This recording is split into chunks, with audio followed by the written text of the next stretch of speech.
അധ്യായം 5. നിങ്ങളുടെ ഇടയിൽ ദുർനടപ്പുണ്ടെന്ന് കേൾക്കുന്നു. ഒരുത്തൻ തൻ്റെ അപ്പൻ്റെ ഭാര്യയെ വെച്ചുകൊള്ളുന്നു പോയി. അത് ജാതികളിൽ പോലും ഇല്ലാത്ത ദുർനടപ്പ് തന്നെ. എന്നിട്ടും നിങ്ങൾ ചീർത്തിരിക്കുന്നു. ഈ ദുഷ്കർമ്മം ചെയ്തവനെ നിങ്ങളുടെ ഇടയിൽ നിന്ന് നീക്കുവാൻ തക്കവണ്ണം നിങ്ങൾ ദുഃഖിച്ചിട്ടുമില്ല. ഞാനോ ശരീരം കൊണ്ട് ദൂരസ്ഥനെങ്കിലും ആത്മാവ് കൊണ്ട് കൂടെയുള്ളവനായി നിങ്ങളുടെ മധ്യേ ഇരിക്കുന്നവനായി തന്നെ ഈ ദുഷ്കർമ്മം ചെയ്തതിനെക്കുറിച്ച് നിങ്ങളും എൻ്റെ ആത്മാവും നമ്മുടെ കർത്താവായ യേശുവിൻ്റെ ശക്തിയോടെ ഒന്നിച്ചു കൂടിയിട്ട് നമ്മുടെ കർത്താവായ യേശുവിൻ്റെ നാമത്തിൽ അവനെ ആത്മാവ് കർത്താവായ യേശുവിൻ്റെ നാളിൽ രക്ഷിക്കപ്പെടേണ്ടതിന് ജഡസംഹാരത്തിനായി സാത്താനെ ഏൽപ്പിക്കണമെന്ന് വിധിച്ചിരിക്കുന്നു.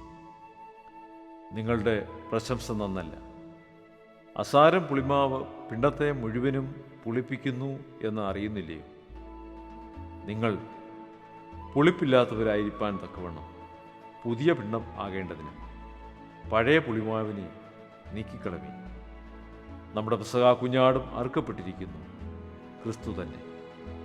ആകയാൽ നാം പഴയ പുളിമാവ് കൊണ്ടല്ല, തിന്മയും ദുഷ്ടതയുമായ പുളിമാവ് കൊണ്ടുമല്ല, സ്വച്ഛതയും സത്യവുമായ പുളിപ്പില്ലായ്മ കൊണ്ട് തന്നെ ഉത്സവം ആചരിക്കും.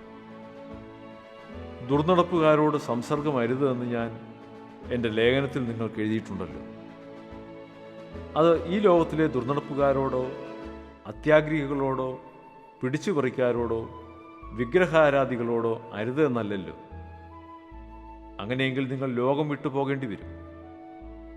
എന്നാൽ സഹോദരൻ എന്ന് വിളിക്കപ്പെട്ട ഒരുവൻ ദുർനടപ്പുകാരനോ അത്യാഗ്രഹിയോ വിഗ്രഹാരാധിയോ ദൂഷകനോ മദ്യപനോ പിടിച്ചുപറിക്കാരനോ ആകുന്നുവെങ്കിൽ അവനോട് സംസർഗമരുത്. അങ്ങനെയുള്ളവനോട് കൂടെ ഭക്ഷണം കഴിക്കുക പോലും അരുത് എന്നത്രേ ഞാൻ നിങ്ങൾക്ക് എഴുതിയത്. പുറത്തുള്ളവനെ വിധിപ്പാൻ എനിക്കെന്ത് കാര്യം? നിങ്ങൾ അകത്തുള്ളവരെ അല്ലയോ വിധിക്കുന്നത്? പുറത്തുള്ളവരെ ദൈവം വിധിക്കുന്നു.